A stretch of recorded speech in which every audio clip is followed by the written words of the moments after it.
South ఇండియాలోనే అతి తక్కువ ధరలకే నాణ్యమైన రత్నాలని అందించే ఏకైక సంస్థ 6JVR. డైరెక్టర్స్లో కూడా పెద్ద పెద్ద వాళ్ళతో పరిచయాలు, పెద్ద పెద్ద వాళ్ళతో ట్రావెల్స్, కె విశ్వనాథ్ గారి దగ్గర నుంచి వాళ్ళు అసిస్టెంట్గా ఉన్నా. అంటే నా అదృష్టం ఏంటంటే నేను జనరల్గా చెప్తుంటాను, నాకు సినిమా ఫీల్డ్లో త్రిమూర్తులు అంటే మన బ్రహ్మ విష్ణు మహేశ్వర్లు అంటే నాకేమో బాపు గారు, మా గురువు గారు రాఘవేంద్రరావు గారు, విశ్వనాథ్ గారు, వారి ముగ్గురితో నేను పనిచేసే అదృష్టం కలిగింది నాకు. నిజంగా వాళ్ళ ముగ్గురితోనూ వర్క్ చేశాను. నేను అసిస్టెంట్గా చేశాను, వాళ్ళ డైరెక్షన్లో వర్క్ చేశాను. సో అదొక పెద్ద అదృష్టం అనమాట. ఒక 10 సంవత్సరాలు ఉంటుందండి అసిస్టెంట్గా చేసి.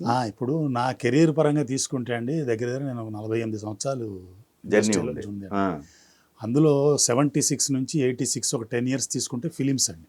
ఓకే, ఫిలిమ్స్లో అసిస్టెంట్గా అలా ఉండి ఫిలిమ్స్ చేశాను. 86 నుంచి 96 వరకు దూరదర్శన్ టీవీకి వచ్చిన తర్వాత దూరదర్శన్ నా మాతృ సంస్థ, అక్కడ ఒక 10 years.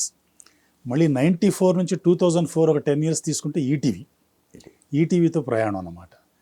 2004 నుంచి 2014 తీసుకుంటే ఇక జెమినీ, జీ, మా టీవీ, తర్వాత ఎస్వీబీసీ ఈ ఛానల్స్తో నా ప్రయాణం సాగింది. 2014 నుంచి ఇప్పుడు 24 దాకా తీసుకుంటే మా టీవీ ఎక్కువ సపోర్ట్ చేసింది నాకు ఈ జర్నీలో, ఈ 10 yearsలో. దీనికి తోడు నాకు డాక్యుమెంటరీలు, యాడ్ ఫిలిమ్స్, తర్వాత కొంచెం యాక్టింగ్లో మళ్ళీ సినిమాల్లో యాక్ట్ చేయటం. సో ఈ 10 years ఇలా గడిచింది. ఇది కాకుండా అండర్ కరెంట్కి వెళ్తే ఏంటంటే 95-96 నుంచి మా గురువుగారు రాఘవేంద్రరావు గారితో నాకు ప్రయాణం అండి.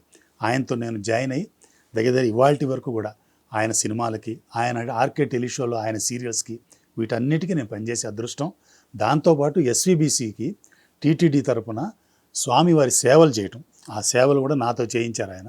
సో అదొక గొప్ప అనుభూతి అనమాట. అది నా కెరియర్ పరంగా జర్నీ. ఆల్మోస్ట్ 48 సంవత్సరాలు అంటే మీ జీవితంలో 90% తీసుకోవచ్చు. అంతే సార్. అంటే 100% చిన్నప్పటి నుంచి నాతో తిరుగుతున్నాను. ఓకే, ఆయన బిగినింగ్ డేస్ నుంచే స్కూల్ నుంచి రాగానే షూటింగ్లకి, ల్యాబులకి, వీటికి తీసుకెళ్ళారు. ఆయన ఫస్టే నన్ను ఫీల్డ్లో పెట్టాలని.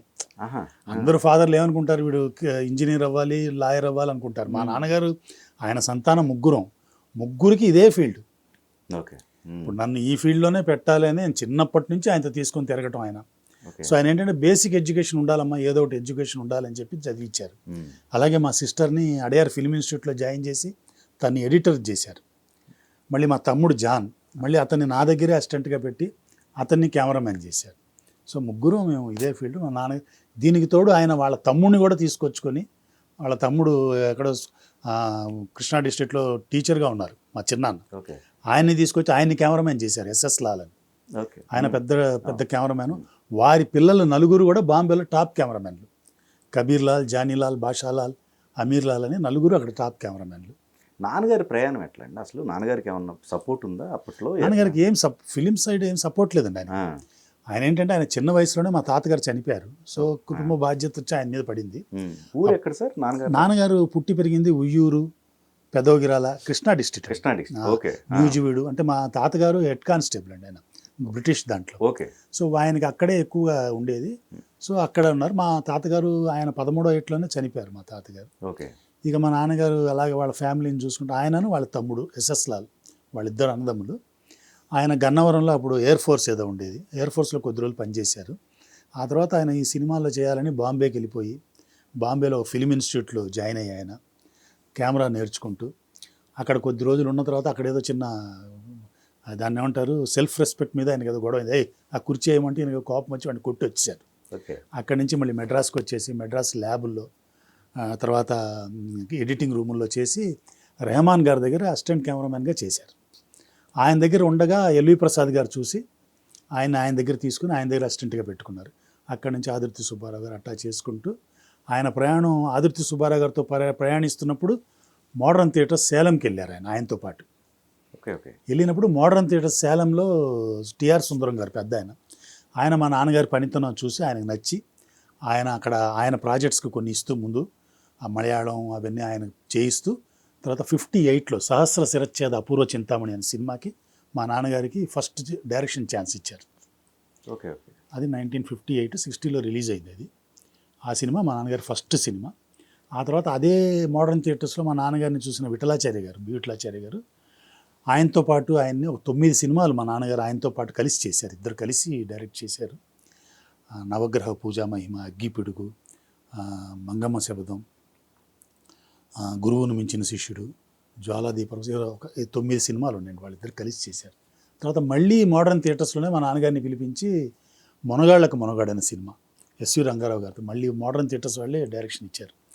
ఆ తర్వాత అక్కడి నుంచి నిండు మనసులు ఎన్టీ రామారావు గారు, ఇక అక్కడి నుంచి ఆయన ప్రయాణం, నిప్పు లాంటి మనిషి, అన్నదమ్ముల అనుబంధం, నేరం నాది కాదా కది, ఇవన్నీ చేసుకుంటూ లాస్ట్ పిక్చర్ చిరంజీవి గారితో నకిలీ మనిషి. ఆ సినిమా లాస్ట్ పిక్చర్ ఆయన. అంటే మీరు చిన్నతనం నుంచే వెళ్ళిపోయేవారు నాన్నగారితో. ఆయన ఇంకా స్కూల్ కానీ స్కూల్ ఉండేదండి. స్కూల్ అవ్వగానే కారు పిలిపించి అలాగా ఎడ్యుకేషన్ ఉండాలనేవారు ఆయన. Education compulsory. స్కూల్ అయిపోయిన తర్వాత కారు పంపించారు. నన్ను రాత్రులు తీసుకెళ్తే ఏ ల్యాబుల్లోనో ఎడిటింగ్ రూమ్లోనో పడుకోవటం, ఓకే, అట్టా చేయించారు. బ్యాక్గ్రౌండ్ కూడా ఒకటి సపోర్ట్ ఉండటం వల్ల ఎంట్రీ అనేది పెద్దగా ఇబ్బంది పడాల్సిన అవసరం లేకుండా, అదే కదా ఇండస్ట్రీకి. అంటే ఇండస్ట్రీలో అయినా ఇబ్బందులు ఏమన్నా, అయినా ఇబ్బందులు ఎదురవుతాయి. ఇబ్బందులు అంటే ఇప్పుడు నాన్నగారు, నేను కొంచెం విద్య నేర్చుకొని కెమెరామ్యాన్ అవుదామన్న టైంకి నాన్నగారికి మార్కెట్ డౌన్ అయిపోయింది. ఓకే. సో ఆయన సపోర్ట్ అక్కడ ఉండదు కదా మనకి, అలా ఉండదు. సో నేను ఏదో ఇలా ఈలోపు నేను ఇక్కడ హైదరాబాద్ రావటం, హైదరాబాద్లో టీవీ ఫీల్డ్ ఇది అవ్వటం. హైదరాబాద్ రావడానికి కూడా ముఖ్య కారణం మా నాన్నగారే. మళ్ళీ అంటే మా సిస్టర్కి ఇక్కడ దూరదర్శన్లో జాబ్ వచ్చింది, తను ఇక్కడ షిఫ్ట్ అయిపోయింది అనమాట. షిఫ్ట్ అయిపోతే ఇక మా నాన్నగారు, మా అమ్మ వాళ్ళందరూ ఇక్కడికి వచ్చారు. నేను అక్కడే ఉండి, నేను నా మిస్సెస్, నాకు ఒక అబ్బాయి ఉండేవాడు బాబు. సో అక్కడే ఉండి నేను అక్కడ కష్టపడుతుండేవాడిని. మా నాన్న ఏంటంటే వీడు అక్కడెక్కడో కష్టపడుతున్నాడు, వీడిని ఇక్కడ తీసుకొచ్చేయాలి అలాగా అని చెప్పి ఆయన ఏదో ఎలాగన్నా వీడిని తీసుకొచ్చేయాలని అప్పుడు రామంతపూర్లో స్టేట్ ఇన్స్టిట్యూట్ ఆఫ్ ఎడ్యుకేషన్ టెక్నాలజీని ఉందండి. టెలిస్కూల్ ప్రోగ్రామ్స్ చేసేవాళ్ళు. వాళ్ళు కొత్తగా పెడుతున్నారంటే వాళ్ళతో వెళ్ళి మాట్లాడి, మా అబ్బాయి ఇలా కెమెరామ్యాన్ అండి, ఒక ఇంటర్వ్యూ ఇస్తే వాడు వస్తాడని వాళ్ళతో చెప్పించి ఒక ఇంటర్వ్యూకి నన్ను పిలిపించారు ఇక్కడ. Okay okay. ఆ ఇంటర్వ్యూకి వచ్చాను. ఆ ఇంటర్వ్యూలో వాళ్ళు ఆల్రెడీ ఏంటంటే దూరదర్శన్లో ఉన్న ఎంప్లాయీస్నే తీసుకున్నారు వాళ్ళు. సో నాకు ఛాన్స్ లేదు అప్పుడు 6 కెమెరామ్యాన్లు. కానీ క్యాజువల్ కెమెరామ్యాన్గా నాకు ఇచ్చారనమాట వాళ్ళు అక్కడ. క్యాజువల్ కెమెరామ్యాన్ అంటే రోజుకి 49 రూపాయలు 90 పైసలు ఏదో ఉండేది. సో మా నాన్న ఏంటంటే ఏదో ఒకటి వీడిని ఎట్టగానే ఇక్కడ పెట్టాలని, నువ్వు అది చేయరా, ఊరు కొద్ది రోజులు చేయి, నీకు అలవాటు అవుతుంది కదా, తర్వాత నీకు కాకపోతే వెళ్ళిపోతావు కానీ అది ఇది అని చెప్పి అక్కడ బలవంతంగా జాయిన్ చేశారు. అక్కడ వర్క్ చేసుకుంటూ ఉండగా నాకు ఈ వీడియో మీద కొంచెం బాగా పట్టు రావటం, దీని మీద ఇంట్రెస్ట్ కూడా పెరగటం. ఈలోపు అక్కడే వర్క్ చేస్తున్న ఒక ఇంజనీర్, వాళ్ళ నాన్నగారు భద్రావతి గారని రిటైర్డ్ దూరదర్శన్ డైరెక్టర్ గారు, వాళ్ళ దగ్గరే విశ్వనాథ్ అని, పాలడుగు విశ్వనాథ్ అని అబ్బాయి ఉంటాడు, సౌండ్ ఇంజనీర్. అతను నా పనితనం చూసి అతను ఫస్ట్ సీరియల్ ఇప్పించటం, అక్కడి నుంచి సీరియల్స్లోకి రావటం, ఇలాగా